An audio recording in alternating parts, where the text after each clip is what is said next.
Nella NG officiel. Nella NG. Écoute, like et abonne-toi à Nella NG officiel sur YouTube. Nella NG officiel. Pour l'actualité musicale congolaise, art et divertissement, écoute la voix d'or. Nella NG te dit toute la vérité. Maman Blanche. On me dira que sa mort, ça a été provoqué. Donc, la colère de personnes contre Maman Blanche pour jusqu'à la tuer. Parce que la personne qui m'a raconté, m'a appelé hier, m'a dit, Maman Blanche, la colère du monde des ténèbres, ça a commencé le jour où elle était partie au stade de Tata Raphaël, sous la pluie. Elle s'est agenouillée. Elle a pris les drapeaux du pays. Elle a prié avec. Cet acte-là que Maman Blanche avait fait, c'était un acte spirituellement. Ça l'a rendue puissante. Cet endroit-là était devenu pur. Les drapeaux des pays, c'était un symbole de sacrifice. C'est-à-dire que Dieu, ces jours-là, a considéré Maman Blanche comme tout a été sanctifié en elle. Tout a été purifié en elle. C'est-à-dire que c'était un sacrifice qui a crié à Dieu.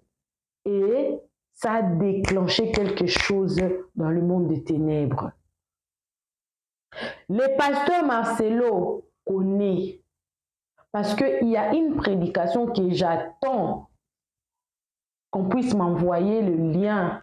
Il disait, ce n'était pas moi, hein, c'était Maman Blanche qui était partie s'agenouiller. C'est elle qui m'avait dit de partir.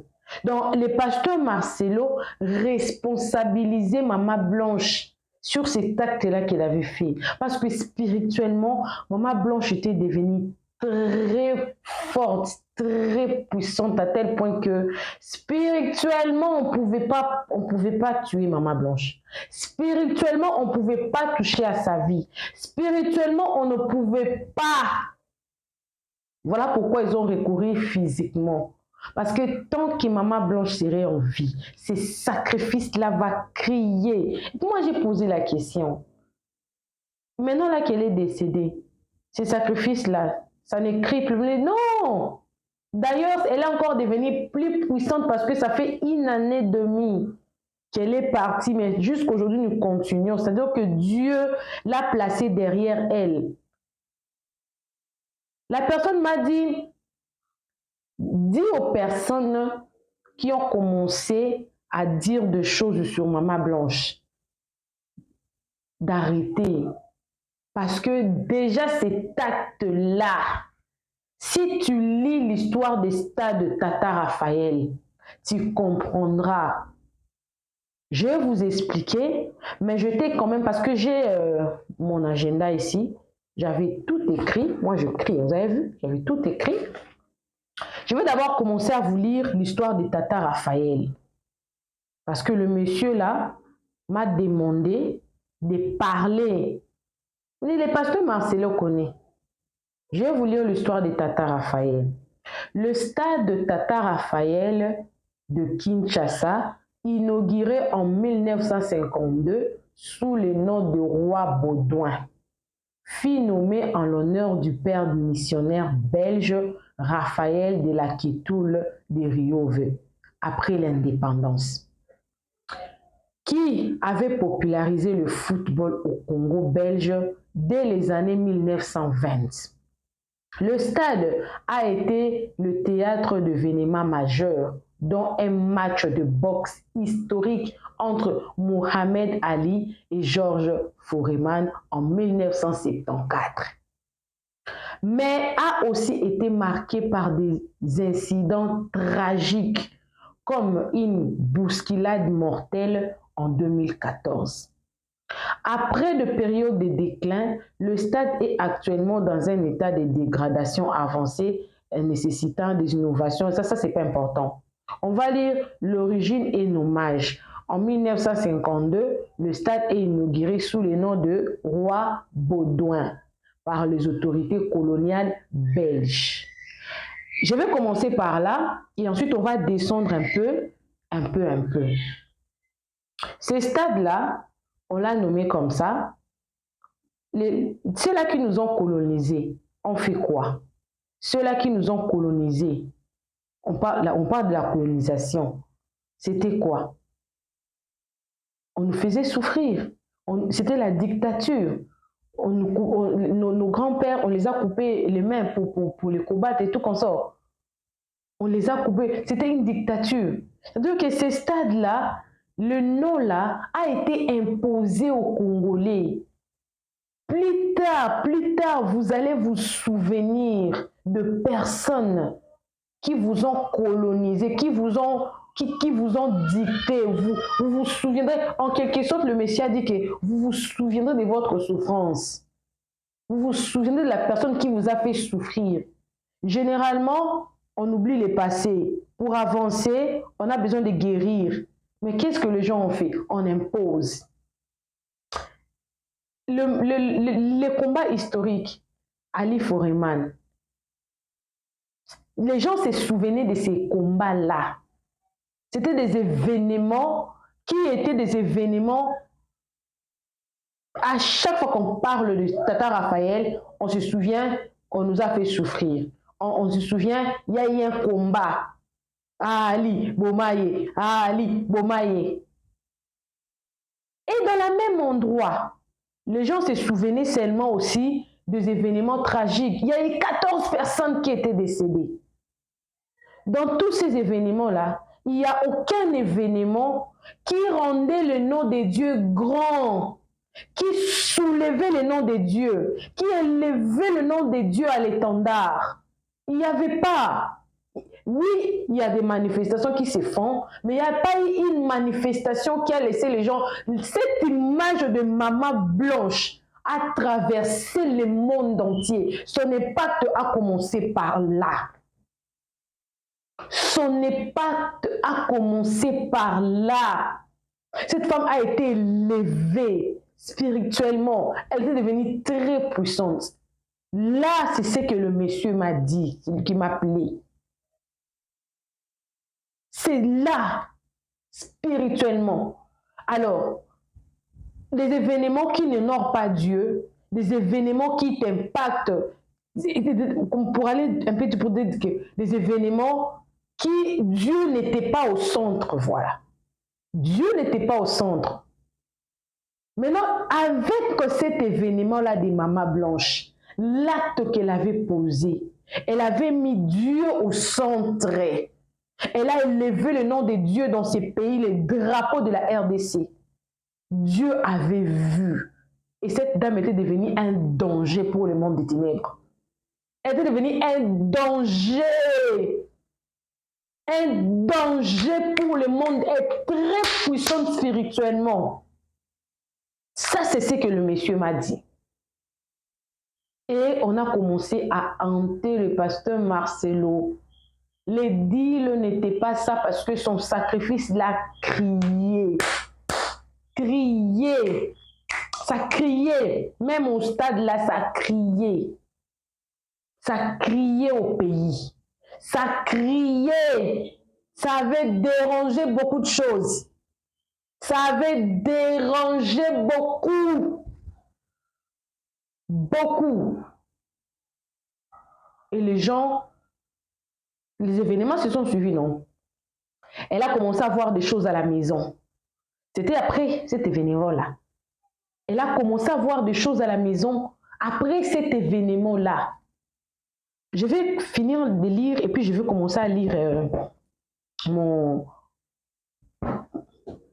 Histoire et événements marquants. 1974, à quel le célèbre match de boxe, Mohamed Ali et Georges Foreman. 2014, Les gens se sont bousculés. Il n'y a pas eu un événement qui a vraiment honoré le nom de Dieu au-dessus que cet événement-là. À partir de cet événement-là, que le monde des ténèbres a compris que cette femme était un danger pour le monde des ténèbres. Le monsieur m'a dit que le pasteur Marcelo connaît de quoi cette dame est décédée. Et sa mort, ce n'est pas une mort spirituelle, déjà spirituellement. C'est-à-dire que spirituellement, si on voulait tuer Maman Blanche de façon mystique, on ne pouvait pas le faire. Le monsieur m'a raconté l'histoire de Papa Alain Moloto. Il m'a dit, c'est pareil avec Papa Alain Moloto. Papa Alain Moloto, avec sa chanson-là, Moto, Kitisa Moto, Yaya, Ezi Kisami Sala, Ya Satana Namboka. À partir de cette chanson-là, que le monde des ténèbres a été déclenché. Ces messieurs, on ne peut pas le laisser. Si on les laissait, ces messieurs ici, c'est un danger pour Makamnabi, son doigt. Et voilà pourquoi Papa Alain Moloto, il n'était pas politicien, mais il était ennemi des politiciens. Et son histoire, un jour, je vais recevoir un membre des familles de Papa Alain Moloto. Il va vous expliquer. Parce qu'on a eu déjà parlé plusieurs fois. C'est seulement parce que des fois Canada, des fois on n'a pas le temps. On aura le temps de se voir. Et il viendra vous raconter cette histoire. Voilà pourquoi le pasteur,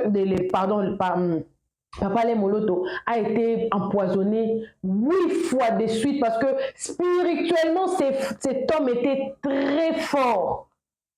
Cet homme était très fort spirituellement. Il y a même une vidéo où le pasteur Marcelo disait que ma femme est très forte. Personne ne peut toucher à ma femme. J'ai une femme qui n'a peur de rien, qui n'a peur de... Elle parle. Maman Blanche était comme ça. Quand elle a vu la pluie, d'abord avant cet événement-là, l'écran géant était tombé. Il était tombé. Mais Maman Blanche a stoppé quelque chose qui voulait arriver au pays avec cet acte-là. Et ça n'a pas aidé. Ça n'a pas aidé. Selon le monsieur, ça n'a pas aidé. On devait rapidement, parce que plus elle restait, plus... Donc, vous voyez, à sa mort maintenant, là, parce que on sera même 5 ans, 6 ans, 7 ans, on parlerait de Maman Blanche. Son nom, elle n'est pas... elle n'a rien écrit. Elle n'a rien écrit. Elle n'a pas de livre qu'elle a écrit par Blanche. Elle a été épouse de quelqu'un. Elle a servi Dieu aux côtés de son mari. Pourtant, son nom a été cité dans le monde entier. Pourtant, elle a été pleurée dans le monde entier. Même certains présidents ne se font pas pleurer comme ça. C'est-à-dire que Dieu l'a imposé dans le cœur de gens. Ça, ce n'est pas naturel. Et c'était comme ça aussi dans le monde spirituel. Cette femme doit vite partir. C'est ce qu'on avait dit au pasteur Marcelo. Elle a commencé à dire, ce n'est pas moi, hein. Ce n'est pas moi, c'est Blanche qui m'avait dit. Donc, et puis, c'est après ça que le pasteur Marcelo a commencé à prêcher des prédications. Déjà, je ne sais pas, hein, je ne sais pas si vous, les hommes qui perdent leurs femmes, comment ils font pour vivre. Moi, personnellement, c'est là où les prédications ont commencé. Les prédications sur la mort de la femme, sur la mort, jusqu'à ce qu'il a prêché même Étienne. Jusqu'à ce qu'il a prêché même Étienne là, c'était suite à ce qui s'était passé au stade Tata Raphaël. Tout a commencé là, selon le monsieur. Tout a commencé là. Tout a commencé là. Selon la personne qui m'a expliqué. Je me suis dit, waouh! On ne pouvait même pas imaginer que ça pouvait être comme ça. Aucune idée. J'ai fait cette émission. J'ai commencé par là. J'ai commencé par là. Donc,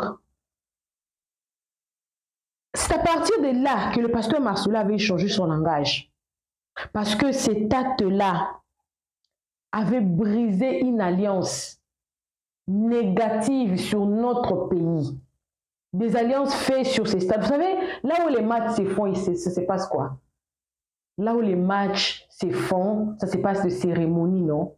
Voilà. Oui, même le stade des martyrs, ça peut arriver qu'il y ait prière. Mais cet acte que Maman Blanche avait fait, aller sous la pluie, toucher le drapeau, s'agenouiller, prier, c'était au-delà du surnaturel. C'était au-delà du surnaturel. C'était trop fort. C'était trop, trop fort. Alors,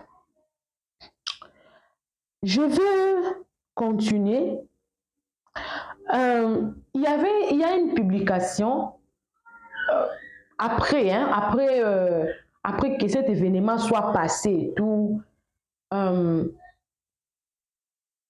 sous cette grande pluie au stade Tata Raphaël, nous avons prié sans une requête de prière et des miracles se sont produits.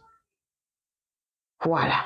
Sans une requête de prière.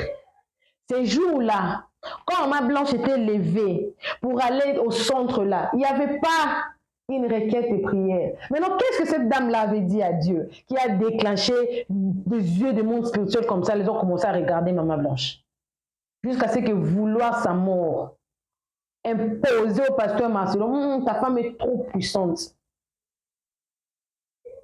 Parce que le monsieur là m'a dit, Maman Blanche, on ne l'a pas tuée spirituellement parce que c'était impossible de la tuer spirituellement. On l'a fait physiquement.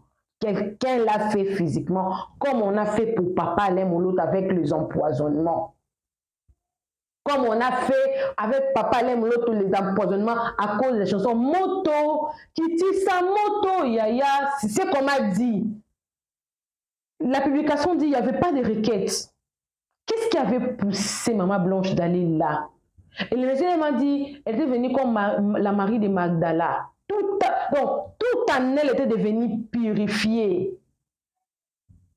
Elle était devenue purifiée tout en elle. Donc, autrefois, le stade qui nous rappelait la colonisation, des événements là qui ne nous n'auraient pas dit tout qu'on sort, ça a changé directement de nature à cause de ce que Maman Blanche avait fait.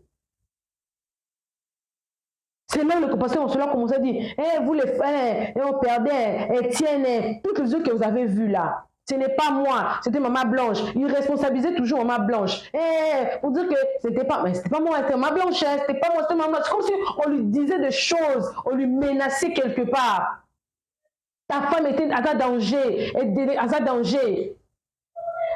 Spirituellement, ce n'était pas possible. Physiquement, oui. Physiquement, oui, mais pas spirituellement. Physiquement, oui. Oui. C'est là. Cet acte, c'était un coup dur parce que personne n'a fait ça par elle. Depuis que les histoires des stades ont commencé, les femmes des pasteurs ont commencé à être femmes des pasteurs. Aucune personne n'a fait ça. Elle était devenue une martyre. Elle s'est sacrifiée. Normalement, son histoire ne devait pas terminer comme ça. Parce que Dieu l'avait dotée des pouvoirs. Elle avait un ministère à faire avec Dieu. Ça dérangeait. Oui, ça dérangeait. Ça dérangeait. Moi, je me suis dit, waouh, on a vu que c'était vraiment un acte qui... Mais non! C'est pas normal, c'est pas normal, cet acte-là, ce n'était pas normal. Ça dérangeait, ça criait fort, ça criait. Là où autrefois les morts, là où autrefois, vous vous rappelez les colonisations, là où autrefois les combats, mais là c'est devenu on a dit un hôtel, mais on a bâti un hôtel. Dieu s'est vu élevé là. Dieu s'est vu élevé là. Voilà pourquoi même le pasteur Marcelo avait joué seulement le stade de Tata Raphaël. Beaucoup de personnes ont dit que non, c'était pour l'honorer. Allez-y comprendre, écrivez-moi dans les commentaires. Je vous ai ramené la personne qui a voulu détruire. Mais oublie que la mort de Jésus a fait qu'aujourd'hui, qu'on prie Jésus, son sang nous purifie, nous sanctifie tout le jour. Hein? Que son sang nous sanctifie, nous purifie tout le jour. Ceux-là qui ont voulu ramener l'histoire de Maman Blanche sont passés, blâmer sa famille. Je vais mettre une vidéo pour ça. Je vais mettre ça à la fin de la vidéo. Souvenez-vous de cette émission. Cette émission ici. Maman Blanche n'est pas la première femme du pasteur à décéder. Je pense que le pasteur Ngalassi aussi s'était remarié une année après. Ça n'a pas créé le scandale comme ça. Ça n'a pas créé le scandale comme ça. Pourquoi avec Maman Blanche seulement? Pourquoi avec Maman Blanche seulement?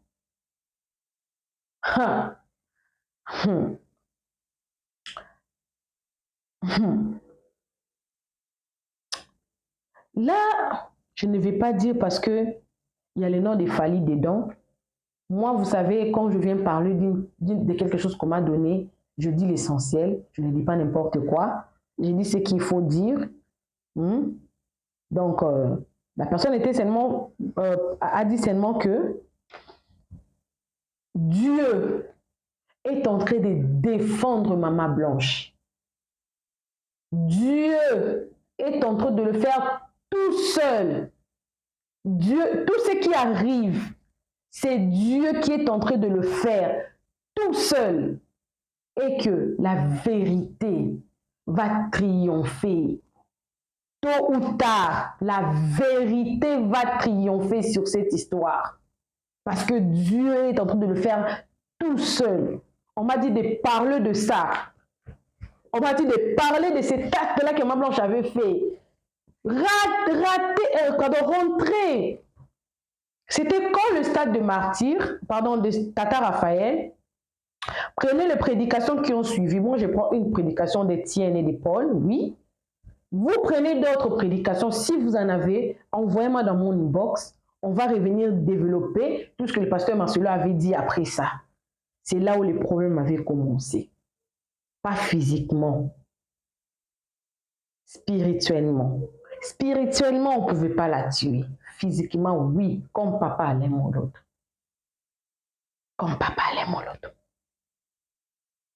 D'autres choses, je pense que je vais faire une autre mission.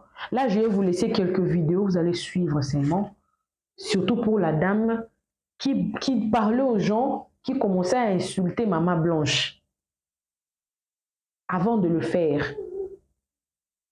Mais, si c'était avant cet acte-là qu'elle a fait au stade Tata Raphaël, stoppé. À partir de là, Dieu l'a vu autrement. À partir de là, Dieu l'a vu autrement. Dieu avait changé son histoire là. Arrêtez.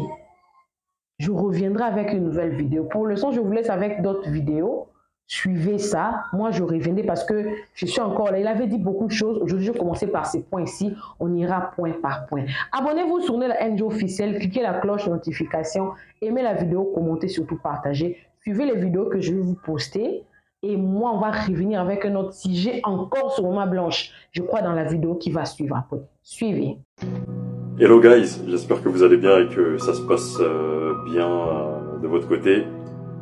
C'est un très très beau matin et il faut se lever en fait parce qu'il y a des activités. Mais moi ma vidéo en fait elle s'adresse en fait à ma sœur Marie Margot. Ah maman, toi t'es forte hein. Tu es vraiment forte. T'as même réussi à mettre la main sur la fille qui a coiffé Esther Aïcha avant le fameux mariage religieux. Oh punaise. Je te tire je te tire mon chapeau, franchement. Et vous savez quoi les amis? Vous savez quand est-ce qu'il s'est fiancé, si on peut dire ça comme ça?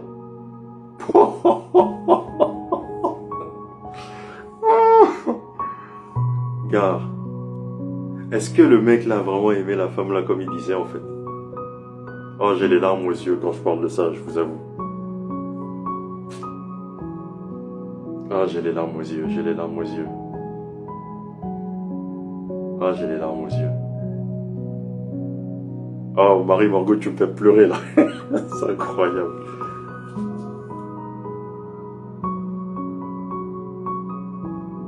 punaise.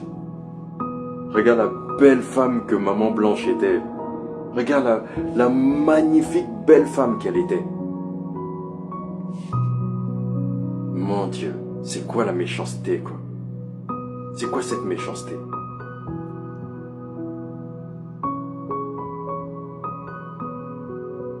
C'est incroyable. Il s'est fiancé quand? Après combien de temps? Oh.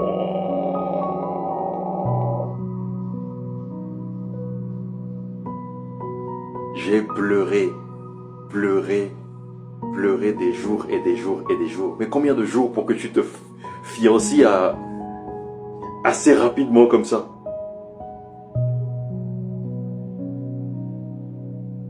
Chiant, mon Dieu. Vous voyez les choses? Comment il est important justement de ne pas s'arrêter en fait sur l'émotionnel en fait quand on dit aimer quelqu'un. Parce que quelqu'un peut vous dire je t'aime, mais c'est juste l'émotion qui parle en fait. Parce que l'amour est sacrificiel, l'amour est une décision.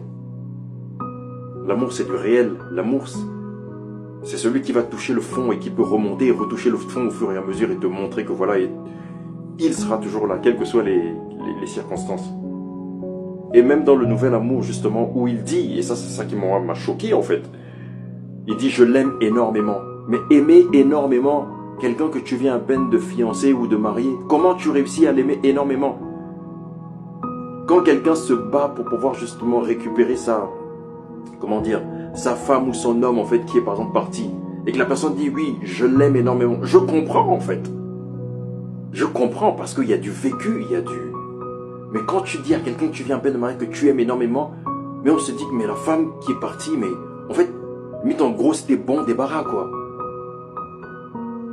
Elle ne faisait plus ton compte, elle ne remplissait plus justement en fait, ton affaire. Voilà. Et tu l'aimes énormément. Donc si tu l'aimes énormément, ça ne veut pas dire que non et tout, c'est un mariage d'1 an. Je suis désolé.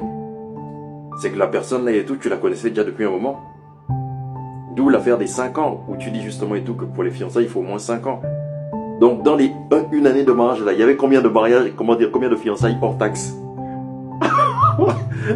Il s'est fiancé quand? Oh punaise. Punaise. Et un amour, un nouvel amour où on ne voit même pas la joie des enfants. Les enfants sont assez adultes pour s'asseoir dans la salle de prière. On ne les voit jamais. Jamais. Ah, ça c'est quel amour ça?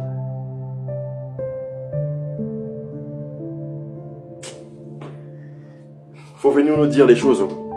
Parce que à force en fait de laisser en fait cette affaire traîner comme ça là, qu'est-ce qui se passe?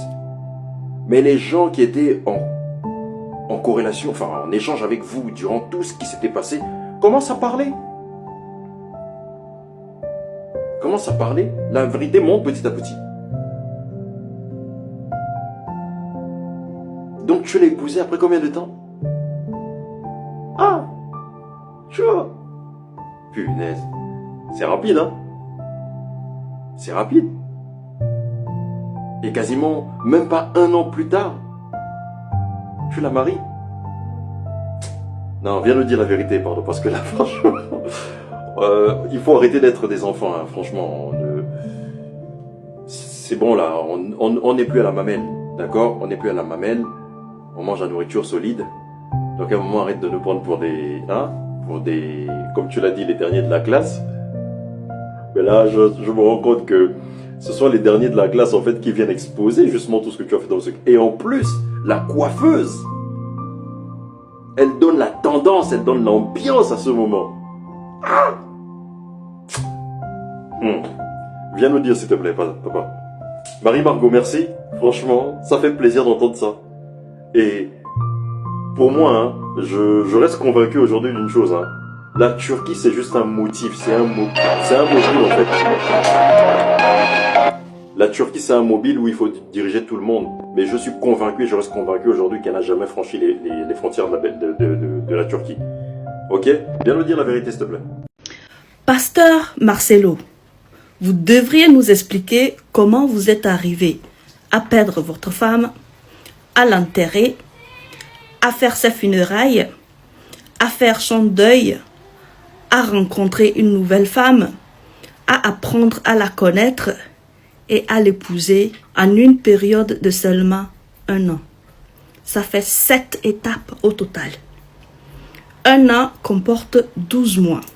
Avoir traversé ces 7 étapes en 12 mois seulement suggère que vous avez passé 1 mois et demi pour traverser chaque étape. C'est important que vous nous expliquiez comment vous avez fait pour traverser ces 7 étapes aussi rapidement.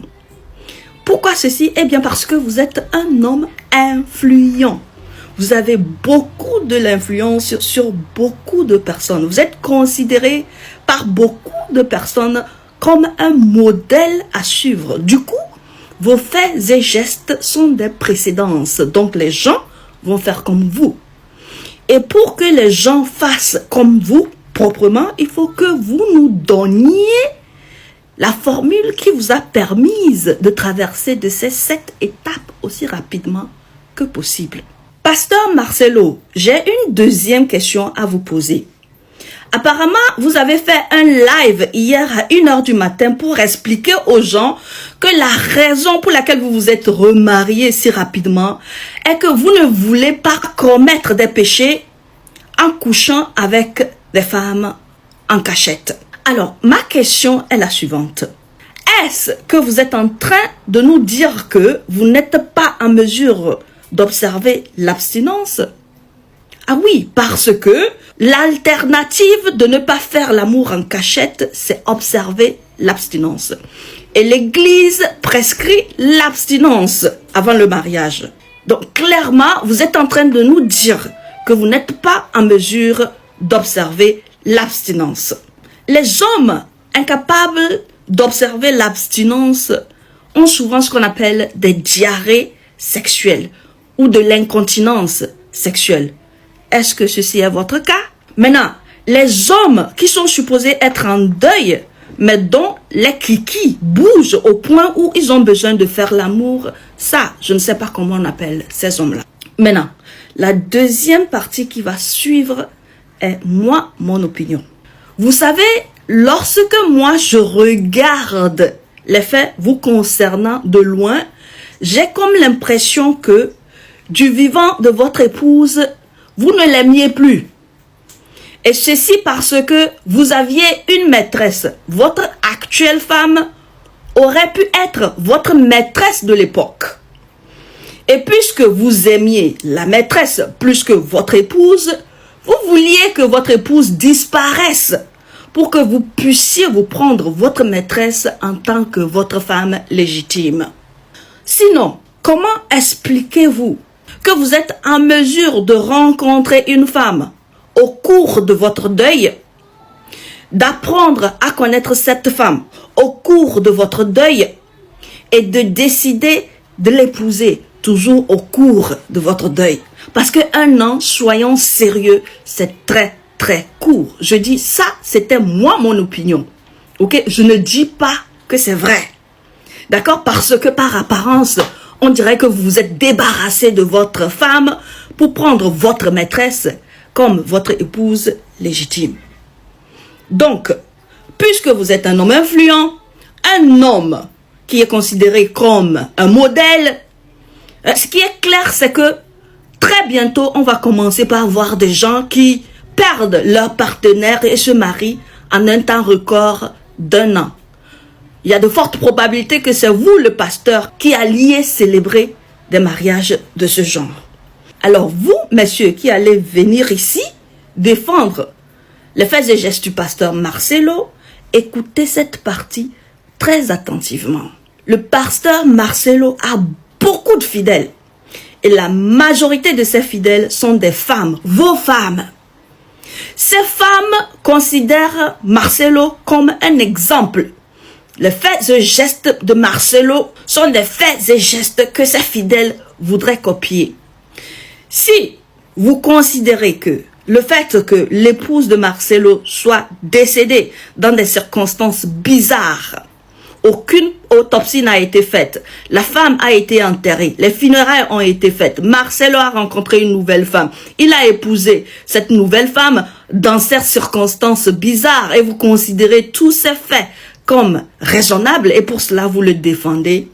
Ne soyez pas surpris que vos épouses vont faire comme Marcelo. Ceci voudrait dire que très bientôt, vous allez commencer par mourir un à un dans des circonstances bizarres. Donc, lorsque vous venez ici défendre Marcelo, mettez-vous en tête que ce que vous défendez va vous arriver. Ça, c'est la loi naturelle. Quand tu défends quelque chose, c'est que tu considères cette chose comme une bonne chose.